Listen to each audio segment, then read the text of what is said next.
പ്രിയമുള്ളവരെ, നമുക്കിഷ്ടമല്ലാത്ത ഒരുപാട് കാര്യങ്ങൾ, ഒരുപാട് വാർത്തകൾ, നമുക്ക് നമ്മുടെ ടേസ്റ്റിന് പറ്റാത്തതായിട്ടുള്ള ഒരുപാട് കാര്യങ്ങൾ നമ്മളിങ്ങനെ സ്ക്രോൾ ചെയ്യുമ്പോഴത്തേക്ക് നമുക്ക് കാണാൻ പറ്റുമേ. അപ്പം എൻ്റെ ഒരു സ്വഭാവം എന്താണെന്ന് വെച്ച് കഴിഞ്ഞാൽ, താല്പര്യമില്ലാത്ത ഒരു വിഷയം, അങ്ങനെ ഒരു ചാനലാണ് ഞാനങ്ങ് നിങ്ങൾ സ്കിപ്പ് ചെയ്യും. നമുക്ക് അതേതേത് എനിക്ക് അങ്ങനെയോ അതിൽപ്പെട്ട ഒന്നാണ് ഇദ്ദേഹം, ഈ അശ്വന്ത് കോക്ക് എന്ന കഥാപാത്രം. ഇതിൻ്റെ സംസാരം കേട്ട് കഴിഞ്ഞാൽ ഇദ്ദേഹത്തിൻ്റെ അഭിപ്രായം കേട്ടിട്ടേ സിനിമ കാണാൻ പറ്റൂ എന്നൊരു അവസ്ഥയാണ്. ആ വിധത്തിലാണ്. അപ്പോൾ എന്താ ചെയ്യേണ്ടതെന്ന് വെച്ച് കഴിഞ്ഞാൽ, ഇത് ഇവിടെ ആ കാണുന്നില്ലേ, കുത്ത് 3 കുത്ത് കാണാമല്ലോ. പല ഫോണിലും പല വിധത്തിലായിരിക്കും. എൻ്റെ ഫോണിലെ സെറ്റിങ്ങിൽ ഇങ്ങനെയാണ്. ഒന്ന് നോക്കുക ഞാൻ എന്താ ചെയ്യുന്നതെന്ന്. അപ്പോൾ ആ 3 കുത്തിൽ തൊടുക, നിങ്ങൾക്ക് കാണാം. Play next in queue, save to watch later, save to playlist, download video, share, not interested, don't recommend channel. അപ്പോൾ ഞാൻ ചെയ്യുന്നത് എന്താണെന്ന് വെച്ചിട്ടുണ്ടെങ്കിൽ, ഡോണ്ട് റെക്കമെൻഡ് ചാനൽ എന്ന് പറഞ്ഞുള്ള ഈ സംഭവമില്ലേ, അതിലങ്ങ് ടച്ചുമ്പോൾ അവരെന്താ കാണിക്കുന്നത്, we won't recommend videos from this channel എന്നവർ പറഞ്ഞ് കാണിക്കും. അപ്പോൾ ഞാൻ ഹാപ്പിയാകും.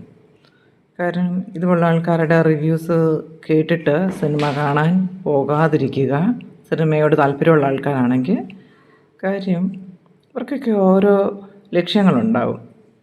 കൂടുതൽ വ്യൂസ് കിട്ടി യൂട്യൂബ് വരുമാനമൊക്കെ നേടുന്നവരായിരിക്കും. അതിലൊക്കെ അപ്പുറമായിട്ട് വേറെ വിധത്തിലുള്ള വരുമാനങ്ങളുള്ളവരായിരിക്കും. ഇങ്ങനെ ഒരു സിനിമയെ അടിച്ച് താത്ത് കഴിഞ്ഞാൽ എന്തെങ്കിലും സൈഡ് വരുമാനമൊക്കെ കാണും ഇവർക്ക്. അങ്ങനെയൊക്കെയുണ്ട്. എല്ലാ കാര്യങ്ങളും മറ്റും പൊതുജനങ്ങൾക്കറിയില്ലല്ലോ ഇതിൻ്റെയൊക്കെ പുറകിലുള്ള കളികൾ. സിനിമയായിട്ട് കാണുക. ഞാൻ ശരിക്കും സിനിമയെ ആസ്വദിക്കുന്നൊരു വ്യക്തിയാണ്. അതുകൊണ്ടാണ് ഇപ്പോൾ ആ ഒരു വിഷയത്തെ സംബന്ധിച്ച് ഇത്ര ഇതായിട്ട് പറഞ്ഞത്. മറ്റൊരാളുടെ അഭിപ്രായം കേട്ടിട്ട് സിനിമ കാണാൻ പോകാതിരിക്കുക. അത് ഒരു റിലാക്സേഷന് വേണ്ടിയിട്ടാണെങ്കിൽ, നിങ്ങൾക്ക് ഇഷ്ടമുള്ള ഒരു ആക്ടർ അല്ലെങ്കിൽ ആക്ട്രസ് ആണെങ്കിൽ പോയി കാണുക. ഇഷ്ടമല്ലെങ്കിൽ ഓക്കെ, കാണണ്ട, അത്ര തന്നെ. അല്ല, അതിനെക്കുറിച്ച് കൂടുതൽ ചർച്ചയ്ക്കൊക്കെ പോകുക എന്നൊക്കെ പറഞ്ഞു കഴിഞ്ഞാൽ പിന്നെ അതൊരു എൻ്റർടൈൻമെൻറ്റ് എന്നൊരു ലേബൽ അതിന് ഉണ്ടാവുകയില്ല.